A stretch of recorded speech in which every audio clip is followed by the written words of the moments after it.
Good evening, Mr. Charles Kelly. How you doing? Today, I want to report that restaurants are full up with people. I've seen today at lunchtime and this evening that restaurants are obviously doing a roaring trade as the help eat out to help out scheme comes to a close today. However, a lot of restaurants deciding that they'll just keep it going voluntarily for another month or so, because at the end of the day, it's all a bit of hype, really. But it's a £10 discount. It's a discount, maximum of £10 per head discount. So for a lot of meals, it wouldn't cover the whole lot, but it somehow just feels good to see that discount figure on your bill. And I know that you see this big bill and you see, oh, discount here, and that just gives you that nice little buzz, doesn't it, when you see that discount? So that's what's happening there. I think, as I said, restaurants might just keep the thing going to try and get customers in, and hopefully today they've had a really good day and can try and get back some of that money that they've lost during the past 6 months, really. So that's great news for them. Now, tax increases appear to be on the way.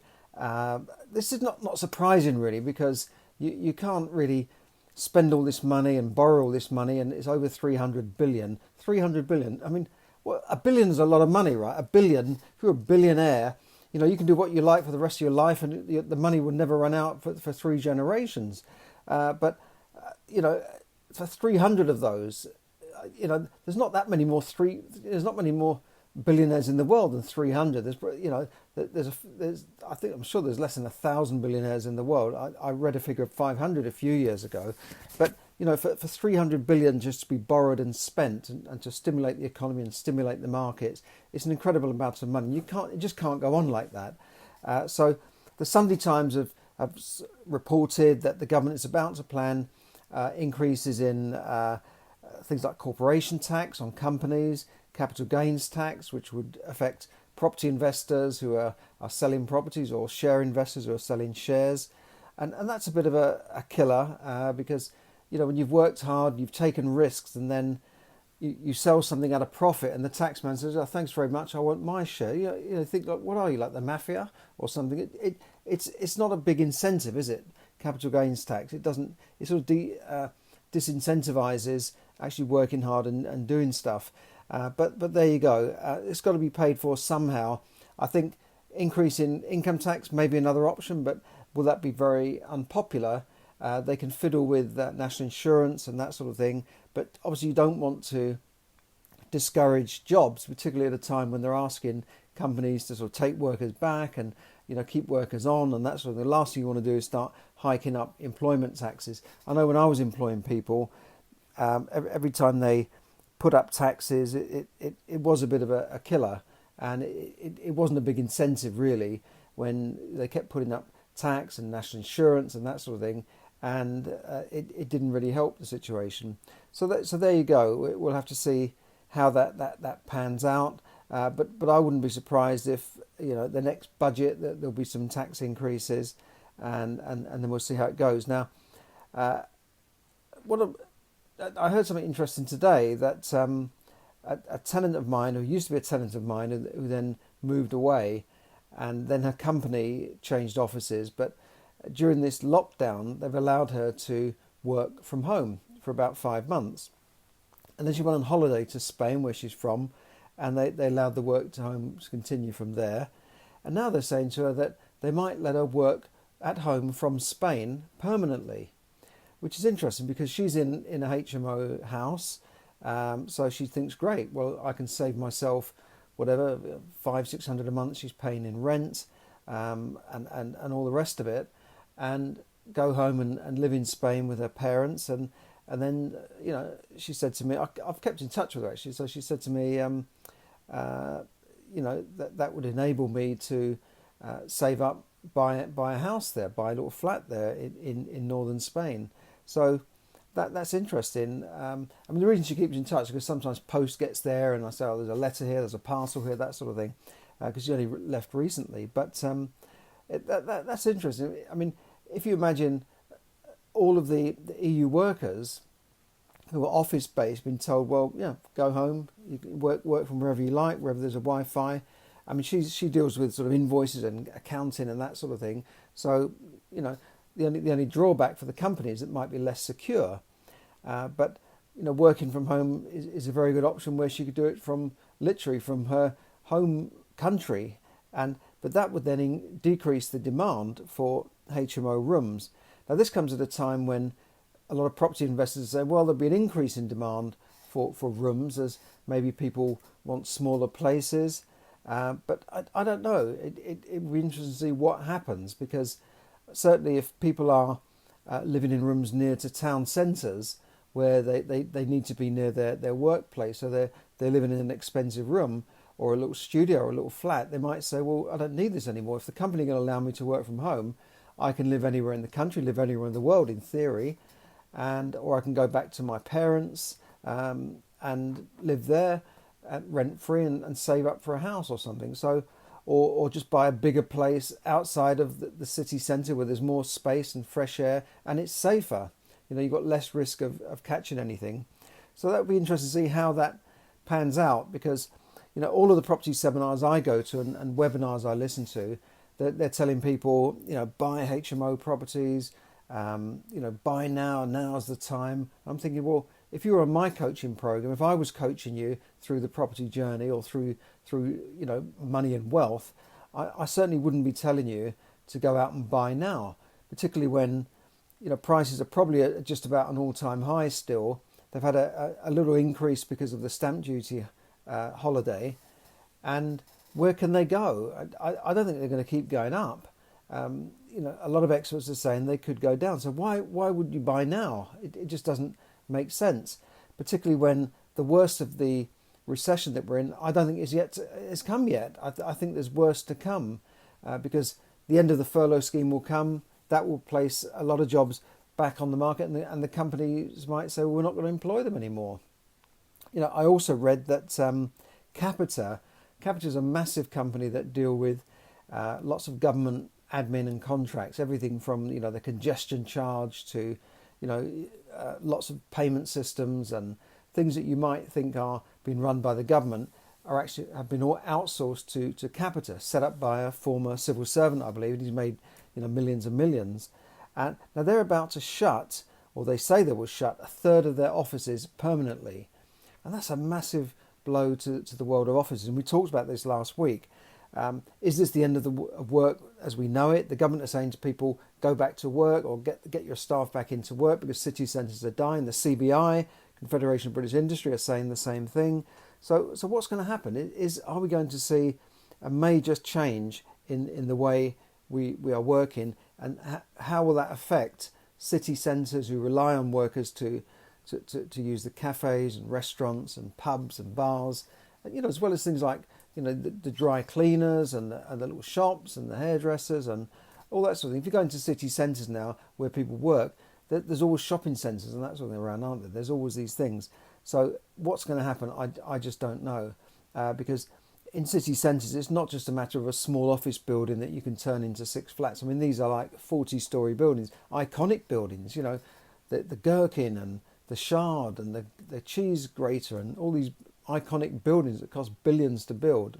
You look at the Broad Street Centre by Liverpool Street, it's like a whole village, a whole town, of places to work and eat and that sort of thing. And these companies that are renting those offices, it's not going to be easy for them to get out of the rent. They've probably leased the places for 10, 15, 20 years. So they can't just sort of, well, we changed our mind, because the landowners will the landlords will hold them to it.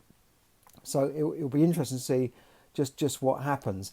And, remember, also, if you're a home worker, if you're working from home, then you're really kind of one step closer to being outsourced altogether, because if they can put you at home working, they can probably get somebody in India or the Philippines to work from home.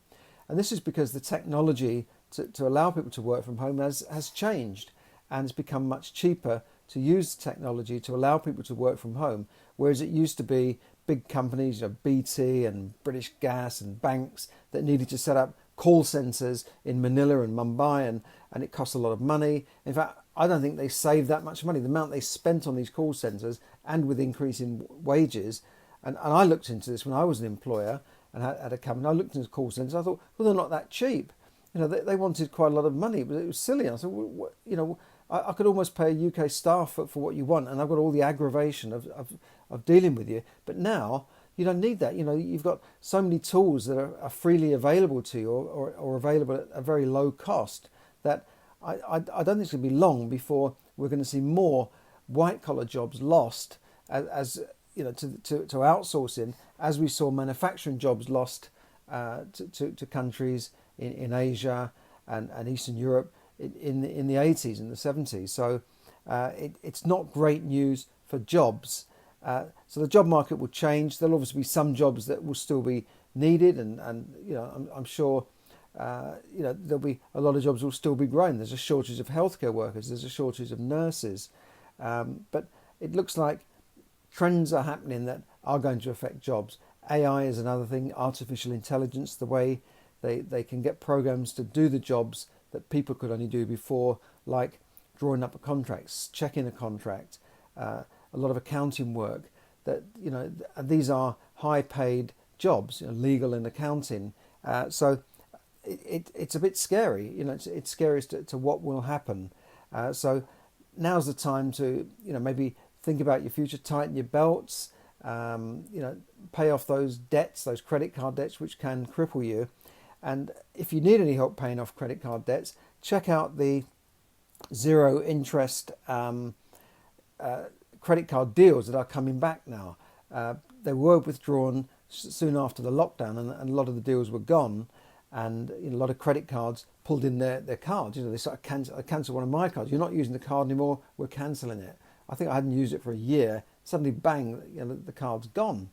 But they're creeping back again. So check out those things.